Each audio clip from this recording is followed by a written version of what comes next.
Welcome to the Salon, May 21st of 2016, in our 25th year of doing this. It's the purposes of living. What got me into this was in 1974-75, after I was initiated and started doing my work in this intensive way, uh, and I started to read the Bible in depth, and I came across a saying in Deuteronomy, and this started the whole thing going for me too. And read something in the Song of Songs. The two of them together put me over the top about this direction. So what I read in Deuteronomy 30 to 34 was, it says, God says to the people, I set before you at every moment life and death. Choose. The statement is, I set before you life and death, good and evil, blessings and curses. I created the whole thing. Choose. And that hit me in a certain way, which I had not heard before anywhere. And the thought that occurred to me, oh, I got an option. Because it says, I set before you these two things, choose. So I understood we're born into a dual world, and we're constantly living in a dual world and trying in every which way, by whatever path we are destined to take or seek to find for ourselves, which has meaning for us. We're seeking to reunite the two into one and to become one. Jesus' favorite disciple, Mary Magdalene, wrote in her book, The Gospel of Mary Magdalene, that we're born of two natures, physical or material, and soul. So we're born of a material nature, which must break down, and the law that guides that is a standing law that exists in all of science, which is entropy. We have to break down. So anything that's material and has a physical nature has limits and must have built into it entropy, decomposition, and decay. So but here it says, I set before you life and entropy.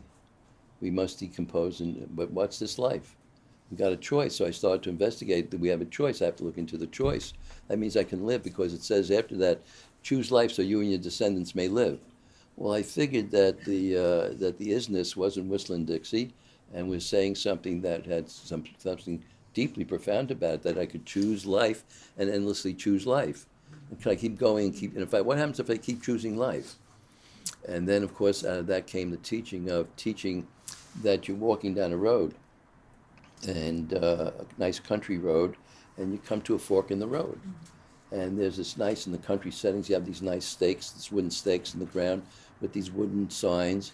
And instead of saying New Canaan and Croton on Hudson, instead of saying these, the sign says life, and this sign says death. And now you can choose, because you have to choose one or the other in the dual world. I set before you at every moment these choices. I set before you a choice every time. Charlotte had the choice of doing that or stopping. She had the choice at that moment, because her will is available to be used to put us in a direction of life. You got to choose this road or you got to choose that road. It's before you at every moment. So we're always choosing the Babel road, and we're always choosing the Egyptian road. We're always choosing the road of death, because we've been conditioned to do that. So that was nice. That started me off to investigate that over these 40 years. And then I read in King Solomon, in Solomon's Song of Songs, I think the 8th chapter, the 6th verse, I think he said, love is strong as death. Yo. Love is strong as death. That means that there are forces in the universe that can overpower, defeat death, or can neutralize death, and so on.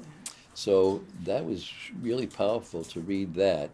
And of course, what I came to realize, that there are divine forces that exist in the universe, forces that give rise to energy, that give rise to us. So there's an energy, there's kind of like an energy psychology and energy medicine, talking about energies, which can be measured. There are forces that are really immeasurable and are not subject to quantification. And amongst these are love and faith and hope and will and imagination and intuition and light. 7 divine forces I've found. that exists. So we have that love can overcome this. And that really, together with we can choose life and live. We don't have to die. Well, people always say to me, you mean that we're going to stay materially alive? Yes, because I said, we're born with that entropy, we're born with breakdown. So we're born with the road of death built into us to decompose as physical beings. But the road of life has another function to it. The opposite of entropy would be ectropy. Okay, well, what does ectropy mean? Ectropy means, and in spiritual terms, it means that we are open. Not only are we built in limited systems, that we have, this course of decomposition, and emergency states puts us into that, but we also have we're an open system of spiralic energy, not a closed system, but an open system in which we have access to the endless sources of energy, force, and life force of the universe, which is called in Western terms Zoe. So Zoe is the term for the Eastern term chi, and so we have Zoe. We have a capacity to never expire. And the biologist just came at it just recently in the past year and said, biologically, we're never meant to expire. And spiritually speaking, we're never meant to expire. That's what it said. I set before you life and death, choose life. You continuously choose life. And of course, the educational part of this is teaching how to open yourself up to choosing life when it's put before you at every moment, the choice. And how do you reckon that? And how do you make awareness of that? How do you delve into yourself and understand that for yourself and become so aware of that and alert to that and attentive to that that you're constantly choosing the life path rather than the death path? So if you're choosing the life path, you're choosing the ectropic spiral path of endless life. So people say, well, does that mean that the body, it's said in the Greek wisdom, that the soul and the spirit are immortal. And many places say that the soul is immortal and so on. But the body, is that possible? The biologist just came out. It was very nice to come in because I thought this all along. And because I'm saying in my work, the body doesn't decay. You stop the emergency state, you stop the decay. You stop the physiology of death. Can we stop the emergency state? Yes. Because, as I said in that write-up, that lengthy write-up, the blather, that destructively created by the hand of man is constructively created by the hand of man. So we can go and find our way to eternal life. The word for immortal in spiritual terms, not immortal, but eternal. So it is eternal life. It's the depth of time, the depth of the moment, the depth of a non-Egyptian life, which is a life geared to talking about things all the time and spewing out things from us and generating things from us about things that are not true endlessly. Endlessly talking about what's not true. Essentially, the future in many different ways that it's said, or your personal past, or saying that what happened in the past determines what I become in now and what I become in the future. That enslaved way of thinking. So we're constantly talking about things and making up story about things that don't exist, and then acting upon them as though they have evidentiary, meaningful existence. And then we get lost. And then we end up in a blind alley or a cul-de-sac of pain and suffering and disturbance and misery and so on. So, the purposes of living is to make union with God, reunite the body and soul. That's what Mary Magdalene was talking about. She said, we're really here to unite the two. We have to reunite the two, because if the soul and the body are the visible and invisible natures of ourselves are rent apart, and they're ripped apart, we'll die. Which is what we're doing to ourselves, because we're so focused on the material side that we separate it from the soul side and don't really give a nod to the invisible world that informs our life, and really understand the reality and truth of this invisible reality, which we're conditioned to see as, for the word, charlatan, fraudulent, ridiculous, and so on. But it is informing our lives all the time, in which you're coming to realize as you start to do this work, The second is become a law unto yourself, become your own authority. So in no way are you to allow other people to determine your mood. No one is to determine what you say, think, feel, or do back. In other words, what they say, think, feel, or do has no bearing on your response. You're not determined or shaped by another human, which means also, along with that, that you never bow down before another human. Never. Because what law are you violating when you bow down before another human? Huh? Idolatry. Idolatry is one of them, which is the most insidious, destructive agent on earth. So it's idolatrous, and it's also the third law of taking God's name in vain. So you threw God under the bus, and you would rather bow down before a human than bow before the invisible reality, the intangible reality, the source of our being. So you'd rather do that, and then you make somebody more important than you. And anybody you make more important than you, you're a slave. I see it all the time because in my field that I came from, medicine, they're doing it. You're doing it with doctors all the time, and you're sitting in their offices, and you are giving away your power to them constantly, unnecessarily, and bowing down in an infatuated way to them, as though they hold the key to life and death for you, which they don't by any means. They have no understanding about what I'm talking about, and about how life and death really is so much deeper than they could possibly convey that's in the model. Yet you'll give yourself over to them. And by doing that, you are committing an idolatry, and that has consequences. Then, the exodus from Egypt, to decondition yourself, climb your own ladder of self-mastery, get to detach from your excessive, inordinate attachment to the material world. Your value system about your relation to the material world changes. You're not abandoning it, but your value system and your orientation, or I call it occidentation, your Western way of approach, changes markedly.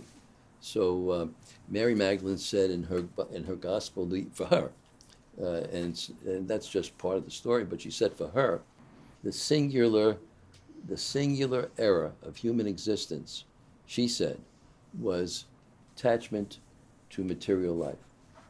That's the destructive factor. Now Buddha echoed that in his own way, in a very succinct way, hundreds of years before her, and he said, the source of all suffering is attachment. So that's said in all the traditions, and he said it very nicely, succinctly. Suffering is a lot of human existence. Of course we have, but that's necessary. It's not to be taken as, oh, how terrible. It has to be this way. You have to face this eviction from Eden world, this world that we've been thrown into, which brings with it suffering and misery. You have to face it. You must.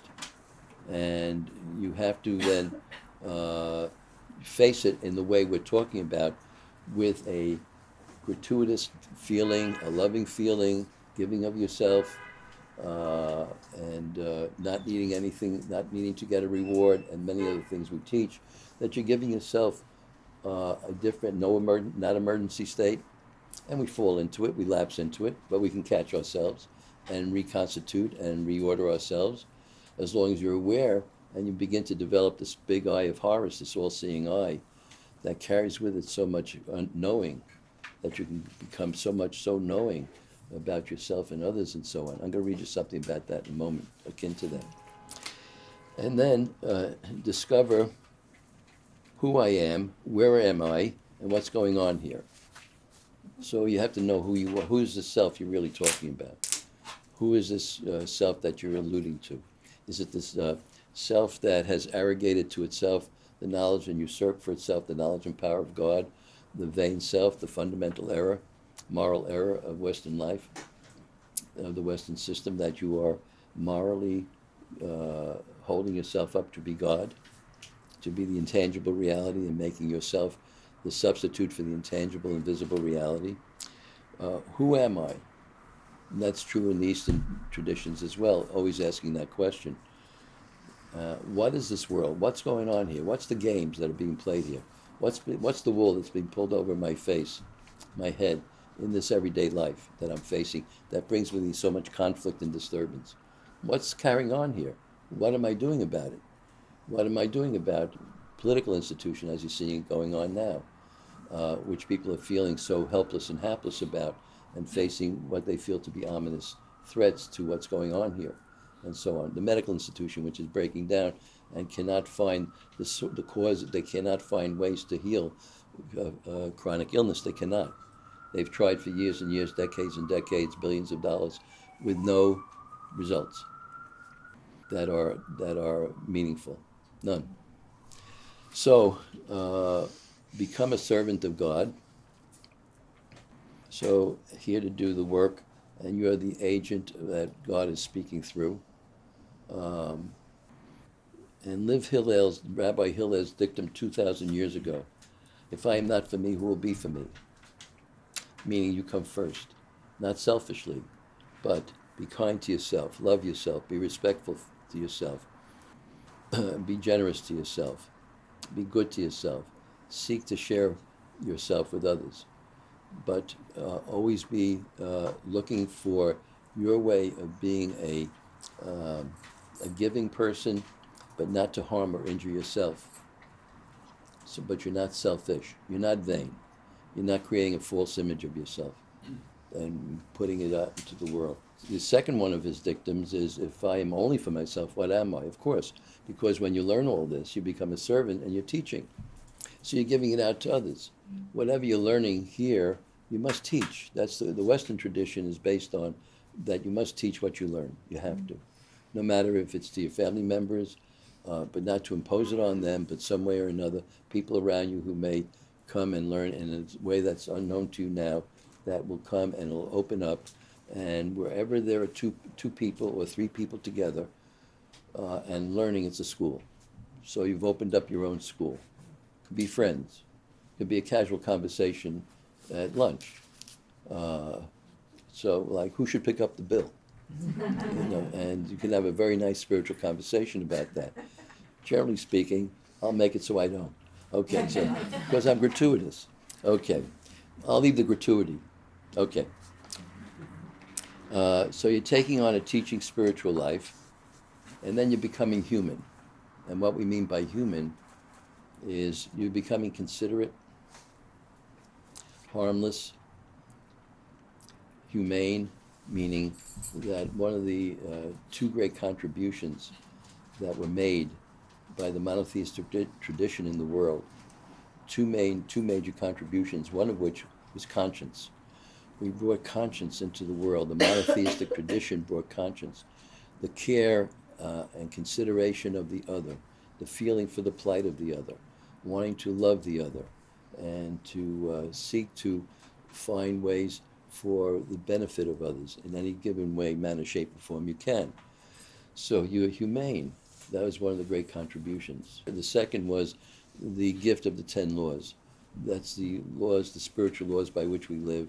That is a practice of everyday life. As we said, when Charlotte made up the story, she won't get it. It will not be, copied here. It won't be recorded. And then you made up a story, so you were bearing false witness, for example. So you were violating and abrogating the ninth law. You'll find that all of the situations of your daily life, whenever there's a difficulty or a disturbance, you look for the laws that you've been breaking. So the second 5 deal with your relationship to the everyday world, to your social connection with each other. Preserve the life of the other. Don't murder. Live a pure life, a straight life. No contamination, no pollution. Like Flint, Michigan, no pollution, no contamination. Live it in a pure way. Don't mix. Don't mix, because mixing weakens your condition and weakens others. That's called adultery. It's not just carnal. And so not mixing. Don't serve 2 masters at the same time. So you want to be careful about serving that teacher and this teacher, that guru, so on. You want to be careful about, serving the Tower of Babel, then trying to serve the spiritual dimension at the same time. That's called spiritual materialism. Serving 2 masters, that's adultery.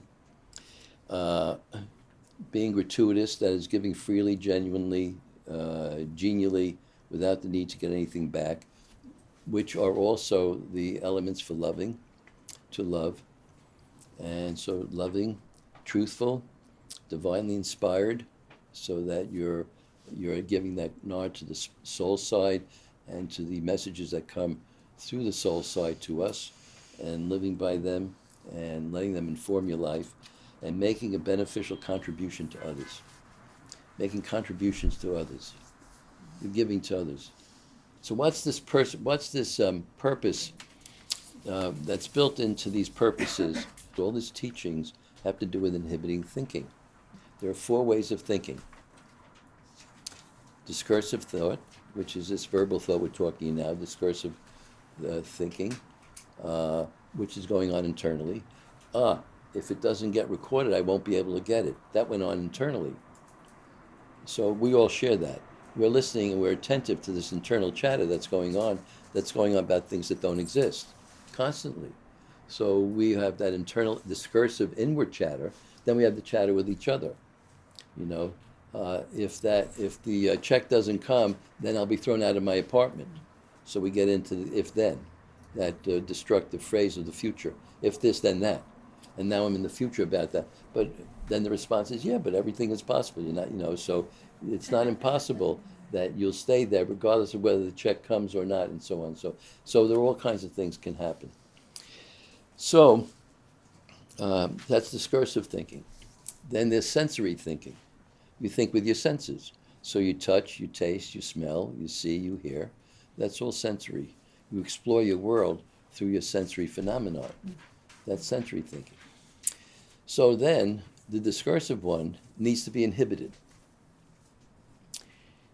So you're dying to this attachment to this thinking process, which is giving such great measure and credibility to your thoughts as though they have substance and meaning. This is idolatrous thinking about coming to conclusions about things that are going to happen. So you're creating, abrogating the second law, don't make graven images, either physically or mentally. So don't hatch images that are fixed. So don't make them. Well, when you're talking future talk, you'll notice most of the time you come to conclusionary statements. This is it. Or this is, if I do this, then this is going to happen, right? Or when you're in doubt, I want to do that, but if I do that, then that'll happen. And then you're in doubt, and doubt is the driving power behind future thought. It is the driving power of emergency states. Your emergency state that's going on constantly. Everybody who got up this morning, and you all got up this morning, thank God, by the time you got here, you met an emergency. You met a stressor. There's not one person in this room who didn't meet a stressor today. Everybody met one. And how did you handle it? Did you handle it gratuitously, lovingly, or did you handle it with, oh my God? And did you handle it with equanimity, or did you handle it with distress? Stress is the hidden teacher. The distresses are the hidden teacher. Oh, I'm out of balance. Oh, I went away from the moment. I left. Come on back. Yes. So we want to stop these thoughts, which is the death path. We want to stop the pasteurizing, which is the personal past ideas. I should have done that. I ought to do that. I ought to have done that. I could have done that. I would have done that, but... And then the regrets and the recriminations, which are all destructive. The standards: success, failure, great, lesser, better, worse, right, wrong, good, bad. We stop it all. There's no success or failure. Any dual standard that's created is created by the hand of man and has no value whatsoever, none. So we want to be careful about inhibiting, persevering to inhibit that thinking. Now in the East, it's done through their version of doing this, which has value, called meditation. We have a Western meditational form, which is a very active meditational form. In the Eastern form, there is a sitting, and then you are taking away, you're sitting and letting the thoughts coming, the death thoughts come, and you're letting them pass away.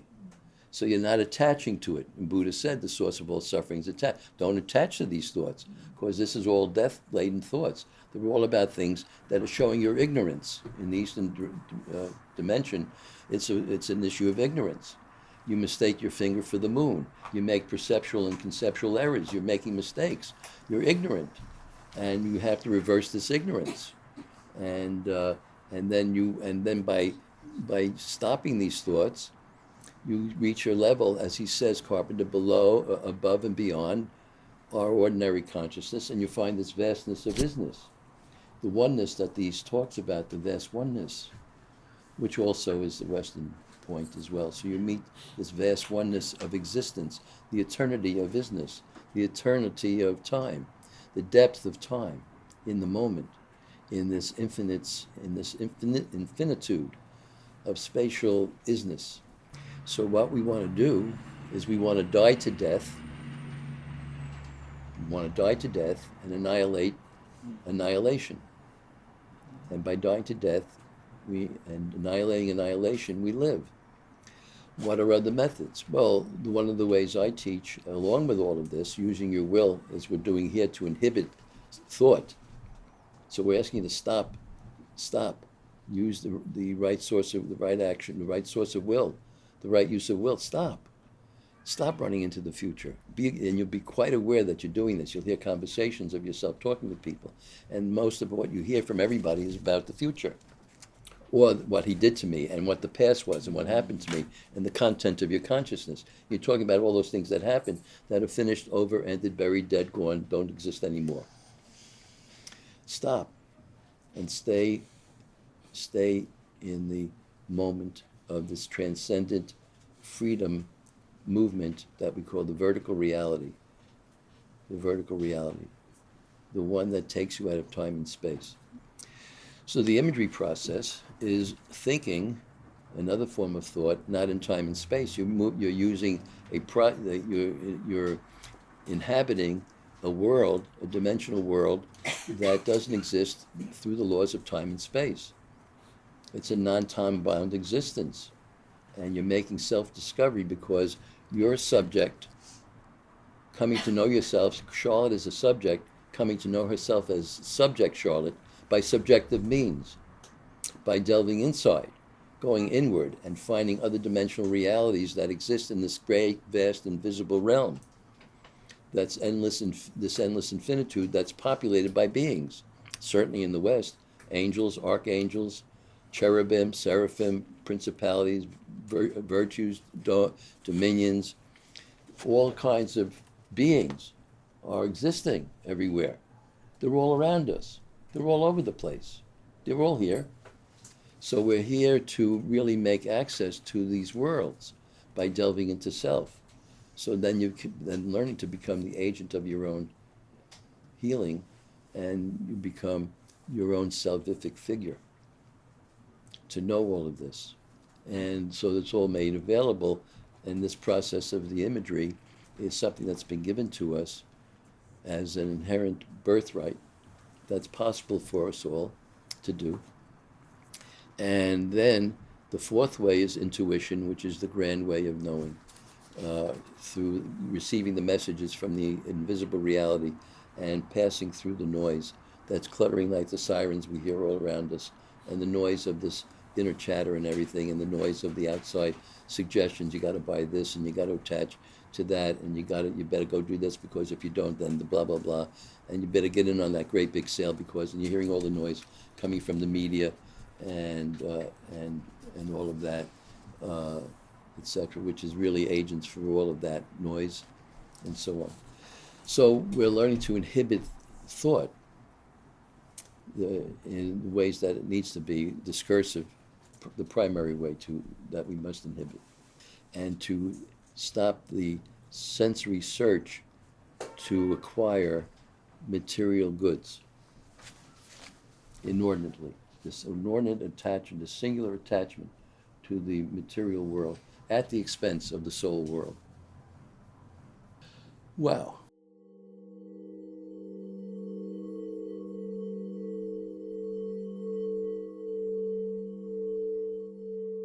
So the question is what love has to do with it, how important that is. Because love means that there's a relationship between two. My relationship to the invisible reality is a relationship of love. My relationship to the everyday world is a relationship of love. It says, love God with all your heart, soul, and might. Love your neighbor as yourself. And Hillel said, love yourself. Not, not in a vain way, but love yourself. Be good to yourself. Realize that you're worth it, that you're it, that your perfection in your being, that you are it. You don't need the outside world to be the agent for your happiness and to be your law. The moral element means conscience. That the moral element of the tradition and its practice is that you have a feeling of love for the other, that you're concerned about its plight, you're concerned about the other's plight, you're concerned about the situation going on of the disadvantage, of the people who are made slaves and that they are being downtrodden. And you're concerned about all of that, as well as what's going on with yourself. So 50 times in the Bible it says, help the widows and orphans in their trials and tribulations. So what does the government do? They cut all social programs to the widows and orphans, right? No lunch for the poor kids in school. Cut school lunches because they're agents of death.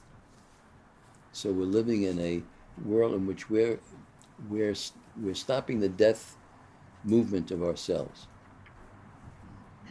in these various ways that I pointed out.